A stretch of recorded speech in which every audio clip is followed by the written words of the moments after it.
నమస్తే పబ్లిక్ అందరూ మంచిగున్నారా? సిటీ మార్ చూసేటోళ్ళ కోసం మంచి వార్తలు పట్టుకొచ్చిన కాబట్టి మన ఛానల్ మార్వకుండా వార్తలు పురాగా వచ్చేదాకా చూస్తూనే ఉండుండ్రి. సరే మరిగా వార్తలు చాలు చేసే కంటే ముందుకల్లా కొన్ని హెడ్లైన్స్ ఉన్నాయి. ఆ వీడితోనే శురు చేద్దాం. చలా హెడ్లైన్స్. కేంద్ర ఎన్నికల సంఘం ప్రకటించింది షెడ్యూల్. ఎన్నికల గెలవడానికి సిద్ధమవుతున్నాయి అన్ని పార్టీలు.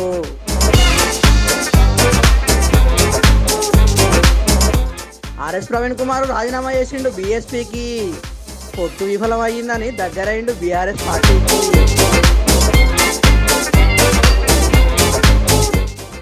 వాహనాల రిజిస్ట్రేషన్ షాలైంది టీజీతోని. సర్కార్కు ఫుల్ ఆమ్దాని వస్తుంది ఫ్యాన్సీ నంబర్లతోని. పాముతోని భలే ఆడుకున్నాడు తాత. ఈ వీడియో చూసిన వాళ్ళు పెడుతున్నారు కేక.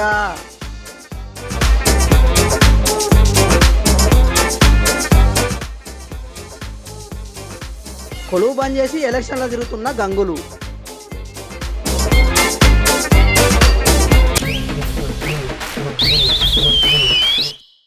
అబ్బా ఎప్పుడెప్పుడు విడుదల అవుతుందా అని ఎదురు చూస్తున్నా సార్వత్రిక ఎన్నికల షెడ్యూల్ విడుదలైందిలా. ఢిల్లీలున్న విజ్ఞాన్ భవన్ల కేంద్ర ఎన్నికల సంఘం లోక్సభ ఎన్నికలతో నట్టుగా 4 రాష్ట్రాల అసెంబ్లీ ఎన్నికల షెడ్యూల్ను సుతం భారత ఎన్నికల సంఘం విడుదల చేసింది.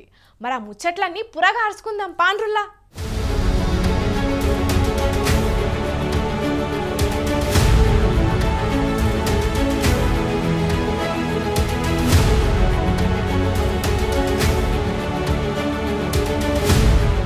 ప్రస్తుత లోక్సభ పదవీ కాలంతో నట్టుగా ఆంధ్రప్రదేశ్ అసెంబ్లీ గడువు సుతం జూన్ 16వ తారీఖుతోని ముగిసిపోతున్నది.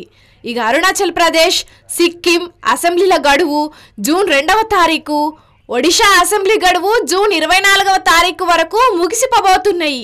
కాబట్టి ఎన్నికల కమిషన్ లోక్సభతో నట్టుగా ఈ రాష్ట్రాల అసెంబ్లీ ఎన్నికలు కూడా పెట్టబోతున్నది. అట్లనే దేశంలోన్న కడమ రాష్ట్రాల ఖాళీ అయిన అసెంబ్లీ స్థానాలకు సుతం ఉప ఎన్నిక నిర్వహించేందుకు షెడ్యూల్ విడుదల చేసింది. ఇక BRS MLA Lasya Nanditha accident అయ్యి జీ విడిచింది కాబట్టి ఖాళీ అయిన కంటోన్మెంట్ అసెంబ్లీ స్థానానికి సుతం ఉప ఎన్నిక షెడ్యూల్ను ప్రకటించింది. Andhra Pradesh on 11th June 24 with 175 assembly constituencies. These are the simultaneous elections to the parliament. They will be held simultaneously. They will also be held in the same phase where the parliament elections will be held. So now when I tell you the parliamentary elections, then I will tell you. But in case of Andhra Pradesh, the date of issue of Gazette notification would be 18th of April 2024 और date of poll would be 13th May 2024. तो आंध्रा के case में notification 18 अप्रैल 24 को होगा और date of pole 13th May 24 को होगी. 17వ లోక్సభ పదవీ కాలం జూన్ 16తోని ముగియనున్నది కాబట్టి అంతకు ముందే కొత్త ప్రభుత్వం ఏర్పాటు అయ్యేటట్టు ఎన్నికల సంఘం ఏర్పాట్లు చేసింది. ఈసారి కూడా మొత్తం 7 దశలల్లా పోలింగ్ నిర్వహించేటట్టు ఏర్పాట్లు చేసిర్రు. మొదటి దశ ఏప్రిల్ 19 నాడు, రెండవ దశ ఏప్రిల్ 26 నాడు, మూడవ దశ మే 7 నాడు, నాలుగవ దశ మే 13 నాడు, ఐదవ దశ మే 20 నాడు, ఆరవ దశ మే 25 నాడు, ఏడవ దశ జూన్ 1 నాడు పెట్టనున్నారు. ఇక ఓట్ల లెక్కింపు జూన్ 4వ తారీఖు నాడు జరపనున్నారు. అంటే దాదాపు ఆ రోజే మళ్ళా అటు కేంద్రంలా ఇటు ఏపీలా ఏ పార్టీ అధికారం చేపట్టబోతున్నదో తెలుస్తుంది. 2024వ సంవత్సరం ప్రపంచవ్యాప్తంగా ఎన్నికల సంవత్సరం అని chief election commissioner Rajiv Kumar అన్నారు. ప్రజాస్వామిక భారతదేశంలా ఎన్నికలకు తమ బృందం పూర్తిగా సిద్ధమైందన్నారు. పూర్తి నిష్పక్షపాతంగా ఎన్నికలు నిర్వహించేందుకు సిద్ధంగా ఉన్నామని చెప్పిండు.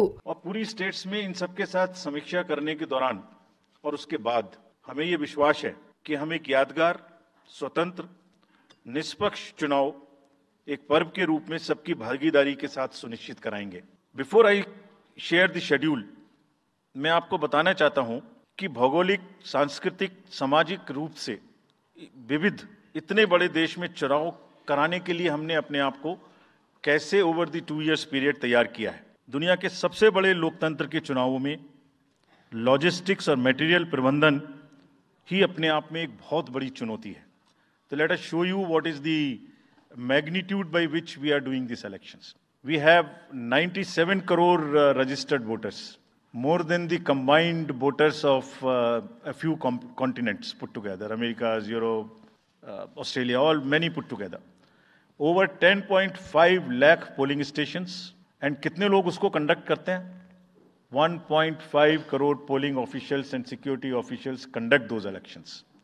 More than 55 lakh EVMs, 4 lakh vehicles, और अब तक हम क्या कर चुके हैं? 17 general elections to the parliament, 400 से ज्यादा असेंबली इलेक्शंस कर चुके हैं. ये इलेक्शन कमीशन का एक लीगेसी है. 2024 ఎన్నికల్లో దేశంలో ఉన్న 97 కోట్ల మంది ఓటర్లు ఓటయ్యబోతున్నారు. దీనికోసం 10.5 లక్షల పోలింగ్ కేంద్రాలు ఏర్పాటు చేసిర్రు. ఈ ఎన్నికలను పకడ్బందీగా నిర్వహించేందుకు 2 ఏళ్ల సంధి సిద్ధమైనట్టు ఎన్నికల కమిషనర్ చెప్పిండు. ఎన్నికలను స్వేచ్ఛగా నిష్పక్షపాతంగా నిర్వహించడం మనకు 4 రెట్లు కష్టం.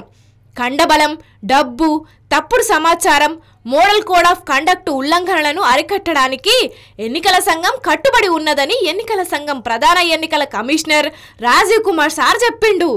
ఎన్నికల షెడ్యూల్ ప్రకటించిర్రు కాబట్టి వెంటనే దేశవ్యాప్తంగా ఎన్నికల కోడ్ అమల్లోకి వస్తుంది. ఎన్నికల ప్రవర్తన నియమావళి ఉల్లంఘిస్తే చట్టపరంగా కఠినమైన చర్యలు తీసుకోవాల్సి వస్తుందని అన్నారు. మరిగా పబ్లిక్ మీరందరూ తప్పకుండా ఓటు హక్కును వినియోగించుకొని ఓటయ్యుండ్రి. మంచి నాయకులను, ప్రభుత్వాన్ని ఎన్నుకోండి. సరేనా?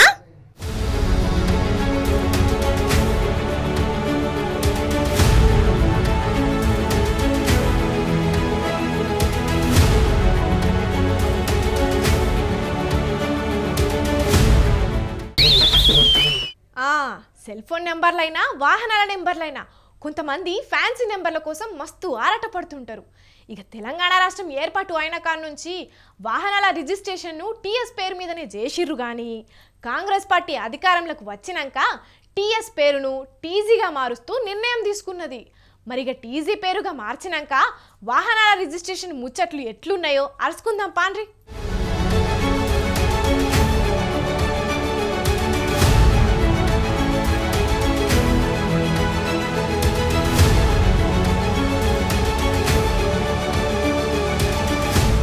తెలంగాణలో కొత్త వాహనాలకు నిన్నటి సంధి టీజీ పేరుతోని రిజిస్ట్రేషన్ చేస్తున్నారు.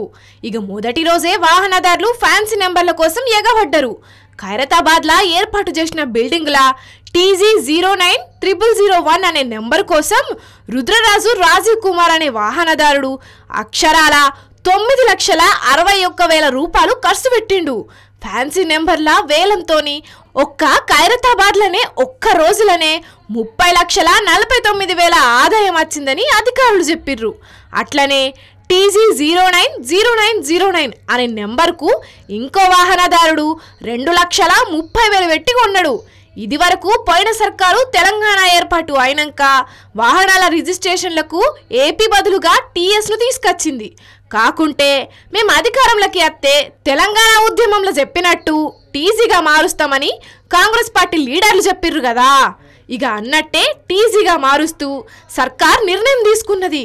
మొత్తానికైతే టీజీగా మార్చినాక వాహనాల రిజిస్ట్రేషన్లతోని ప్రభుత్వ ఖజానాకు ఆదాయం దండిగానే వస్తుంది. పోండ్రి చూడాలే మరి రాబోయే రోజుల్లో ఫ్యాన్సీ నెంబర్ల కోసం ఇంకెంత పోటీ ఉంటుందో, సర్కార్కు ఇంకా ఏ పాటి ఆదాయం వస్తుందో.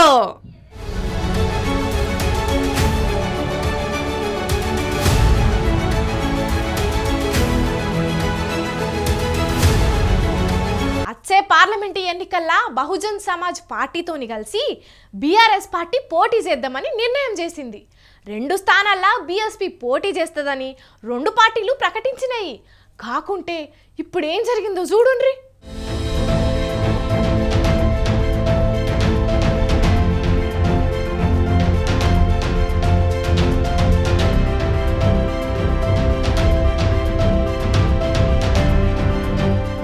పార్లమెంటు ఎన్నికల్లో తెలంగాణ రాష్ట్రంలో ఏ పార్టీతోని పొత్తు ఉండదని ఆ పార్టీ నాయకుడు మంద ప్రభాకర్ ప్రకటించిండు. బీఆర్ఎస్ పార్టీతోని పొత్తు పెట్టుకొని నాగర్ కర్నూలు, హైదరాబాద్ నుంచి పోటీ చేద్దామని అనుకున్నారు. కానీ మళ్ళా ఏం జరిగిందో ఏమో, ఎన్నికలకు ముందే పొత్తులు చిత్తైనాయి. ఇగటు బీఎస్పీ రాష్ట్ర అధ్యక్షుడు RS Praveen Kumar sir party అధ్యక్ష పదవికి ప్రాథమిక సభ్యత్వానికి రాజీనామా చేస్తున్నట్టు ప్రకటించిండు. ఈ నిర్ణయాన్ని ఎక్స్లో పోస్టు చేసిండు. బీజేపీతో పోరాడుతున్న బీఆర్ఎస్తో బీఎస్పీ పొత్తును ప్రధాని మోదీ భగ్నం చేయడానికి ప్రయత్నిస్తున్నాడని ఆరోపించిండు. పొత్తు ఒప్పందంలో భాగంగా ఎన్ని ఒడిదుడుకులొచ్చినా ముందుకు సాగుతూ కష్టసుఖాలు పంచుకోవడం తాను నమ్మిన ధర్మమని ప్రవీణ్ కుమార్ సార్ చెప్పిండు. బీజేపీ కుట్రలకు భయపడి తాను నమ్ముకున్న విలువలకు తిలోదకాలు ఇవ్వలేనని, తన ప్రస్థానాన్ని ఆపలేనని అన్నాడు. ఇక ప్రియమైన బహుజనులారా, నేను ఈ మెసేజ్ను టైప్ చేయలేకపోతున్నాను. కొత్త మార్గంలో వెళ్లే సమయం వచ్చినందున నేను ఈ విషయాన్ని తప్పక పంచుకోవాలి. దయచేసి నన్ను క్షమించండి. నాకు వేరే మార్గం లేదు. బరువెక్కిన హృదయంతో బహుజన్ సమాజ్ పార్టీని వీడాలని నిర్ణయించుకున్నాను. బీఎస్పీ అధిష్టానం తీసుకునే కొన్ని నిర్ణయాల వల్ల పార్టీ రాష్ట్రంలో బలహీనపడింది. అదే సమయంలో నేను కొన్ని ప్రధాన సూత్రాలపై రాజీ పడకూడదనుకుంటున్నాను. స్వేరోగా నేను ఎవరిని నిందించను. నన్ను నమ్మిన వారిని మోసం చేయను.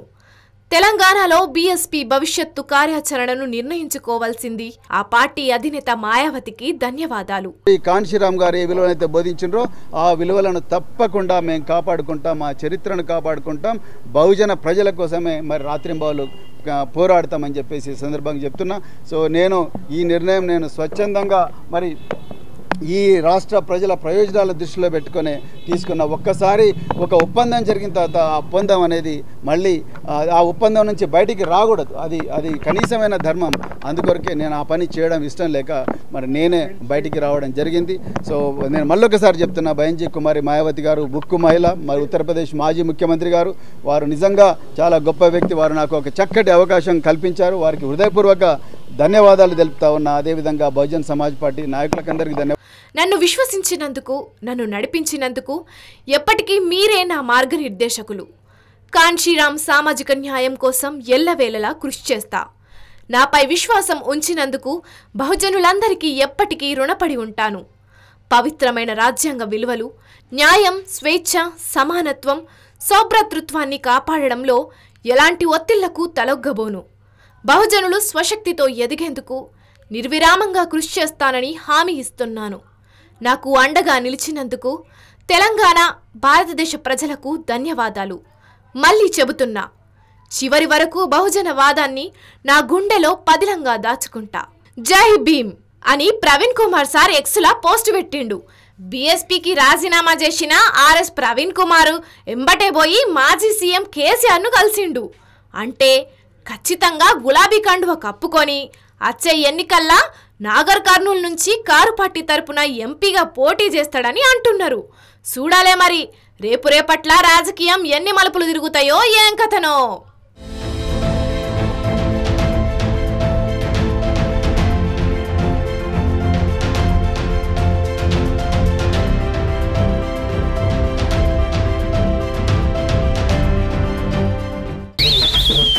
పాము కనబడితే అమ్మో అని గజ్జుననికి అల్లంత దూరం పోతారు ఎవరైనా. ఇక దాంట్లో నాగుపాములు బుస్ బుస్ మన సప్పుడు చేస్తే అయితే ఆ దరిదాపులలో కూడా ఎవ్వరు ఉండరు. ఎంత ధైర్యవంతులకైనా పాములంటే మాత్రం మస్తు భయం అవుతుంది. కానీ అదే గీడో కాడ ఓ పెద్ద మనిషి పాము ఎంట పడితే ఏం చేసిండో చూస్తే షాక్ అవుతారు పక్కా.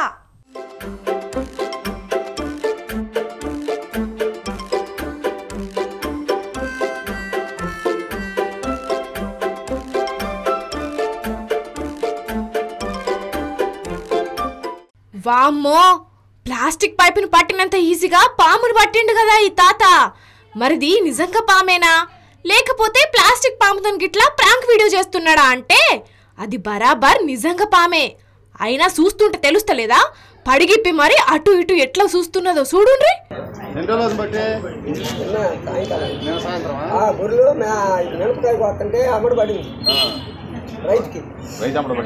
రైతు అమ్మడు పడేప్పటికి అది పరిగెత్తుకెళ్ళేప్పటికి వాడు వెళ్ళి బావిలో అమ్మటి పడిపోయారు. గొర్రెలు ఉన్నాయి కదా, వెళ్ళి కాలంలో బావి ఉంటే బావి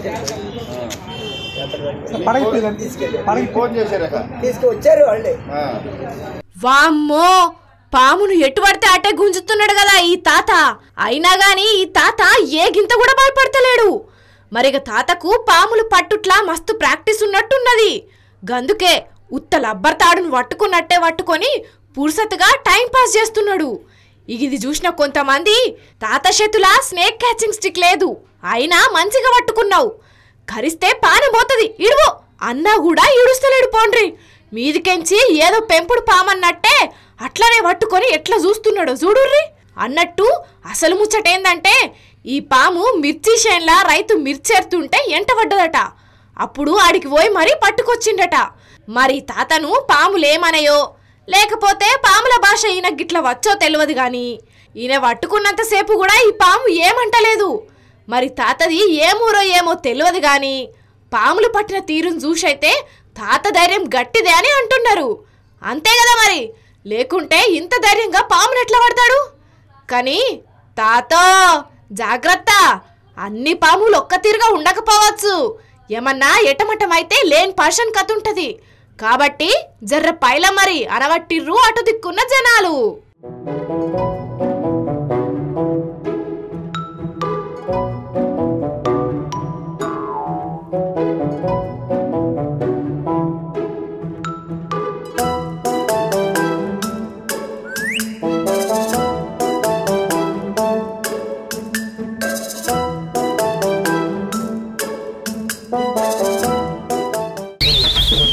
తెచ్చిన గడికి వార్తలు మొత్తం చెప్పేసిన కాబట్టి మళ్ళొక్క పారి ఏమనుకోకుండా హెడ్లైన్స్ చూసేయుర్రి. కేంద్ర ఎన్నికల సంఘం ప్రకటించింది షెడ్యూలు. ఎన్నికల గెలవడానికి సిద్ధమవుతున్నాయి అన్ని పార్టీలు.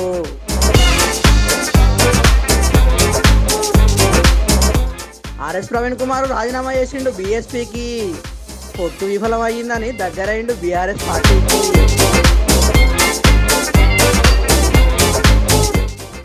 వాహనాల రిజిస్ట్రేషన్ చాలా అయింది టీజీతోని. సర్కార్కు ఫుల్ ఆమ్దాని వస్తుంది ఫ్యాన్సీ నంబర్లతోని.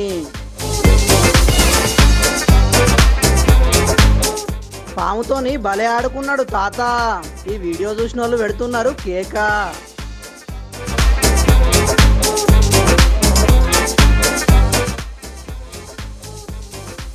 కొలువు బంద్ చేసి ఎలక్షన్లో తిరుగుతున్న గంగులు.